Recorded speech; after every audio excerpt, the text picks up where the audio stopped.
This podcast is brought to you by The Current. Ever wanted to sit down to a candid conversation with the marketing leaders of the world's biggest brands? The Current podcast is your chance. On The Current podcast, you'll find exclusive interviews with the experts and trendsetters who are on the front lines of digital advertising, and they always leave the ad tech jargon at the door. Subscribe to The Current at www.thecurrent.com or anywhere you get your podcast today. Hello, I'm Jeremy Bloom with the Advertising Forum. We are here with our partners, the IAB Tech Lab, at their International Summit in London. I'm here with my new friend, Achim Schlosser of Bertelsmann. Thank you for letting me get that out of my system. Achim, it's a pleasure to meet you. Thank you for being with us. Can you please tell us what you do and what part of your role is at Bertelsmann? Yeah, first of all, thanks for having me. So my role is dubbed VP Global Data Standards. That's a lot, right there. That's a lot, obviously, and maybe to put it into context, the Bertelsmann is a global media services and education company, present in 50 countries, 80,000 employees. So, but it's organized in a holding structure, right? So there is no central control on everything. These companies basically operate on their own, but there are obviously topics that have massive influences on how these businesses evolve. How they actually define their strategy. And so I'm working in a function in Corporate Central, as we call it, that is called Technology and Data, that is existing for a couple of years now, where we kind of like strategically think about topics that influence Bertelsmann as a whole in terms of digitalization, in terms of privacy, in terms of policy changes, in terms of technology. And that's the function I'm sitting in. And I'm personally mainly concerned with fostering data collaboration between Bertelsmann companies, kind of like leveraging our first-party data assets as much as possible, because we actually have a lot of B2C consumer services in the corporate. But also to be able to foster data collaboration, the Bertelsmann entities need to sustainably and scaled collect and access data, right? So that's why we are also working, that's why we're here, because standards, policies, privacy changes obviously affect all of these businesses, and so that's kind of like the thing I'm working on at this whole cosmos. Thank you, and we're going to hit on data, we're going to hit on privacy, but first and foremost, we are here. The end of the beginning, nothing will be the same. As you're leading data, help me understand what this means for Bertelsmann when you hear that line. The end of the beginning, nothing will be the same. Yeah, I actually had a bit of preparation because it's actually the second instance of the summit, right? It was also in the New York one, but I think the points that Tony obviously made this morning in terms of changes platforms are implementing in terms of restricting access to data, regulatory changes in how users actually consume media. All of those actually obviously massively affect Bertelsmann. And obviously all of those are being tackled and addressed and implemented into our strategies for a couple of years now. Or obviously, I mean, the easiest part is most probably a big focus now on streaming service naturally, right? A big focus is on most of the companies are actually now more on, let's say, non-desktop environments, but app environments. CTV is a big thing. So this is all happening. So in a sense, nothing will be the same, but it's sort of an agile, multi-year process where obviously all of these companies are evolving and shifting and shaping, and we obviously try our best to support that from a corporate perspective.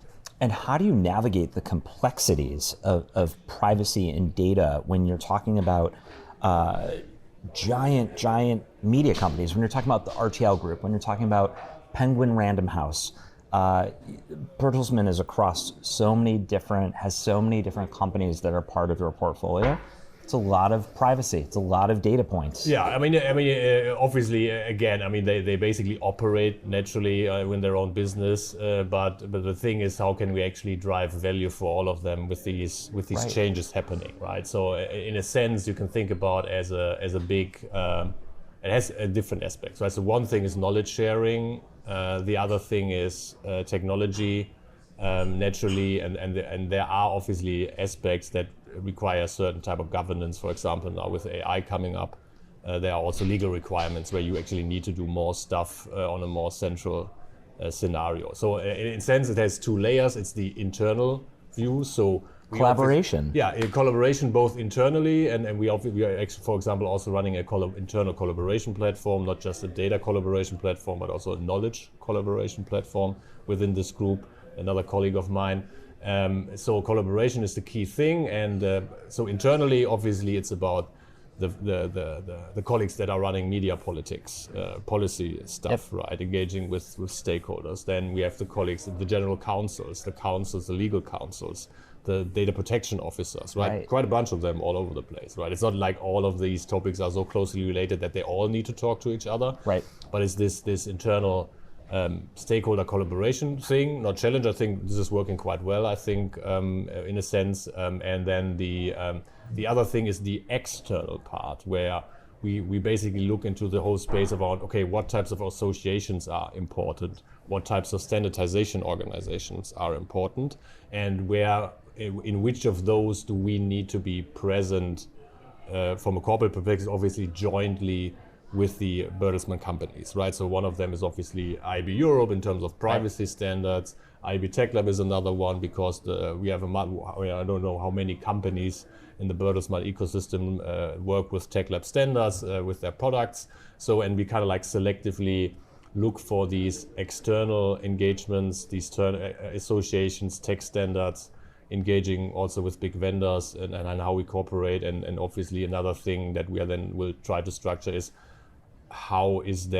where is the relation to AI in that? So it's going to be a part of, I think, all the association work and the tech standardization work and in things like Tech Lab, for example, but maybe we will also see other things popping up in AI where we see new associations and tech things we need to look at.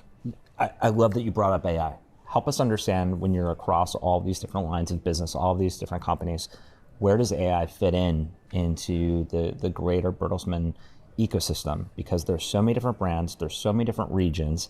How do you deal with all of that and all the data that's involved with it?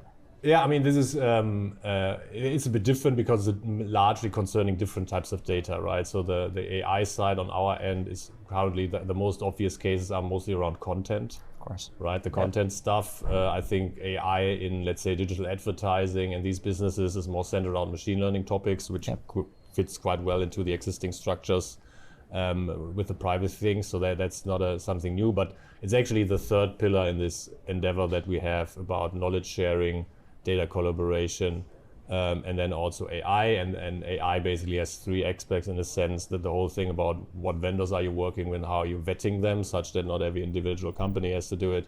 A bit of a part of innovation in a sense. So there might be things where you want to have a kind of like a pilot innovation that is happening maybe earlier. And then the other thing is obviously also the knowledge collaboration bit, where we kind of like try to also build kind of like focus topics where then Bertelsmann entities can collaborate on things like content creation.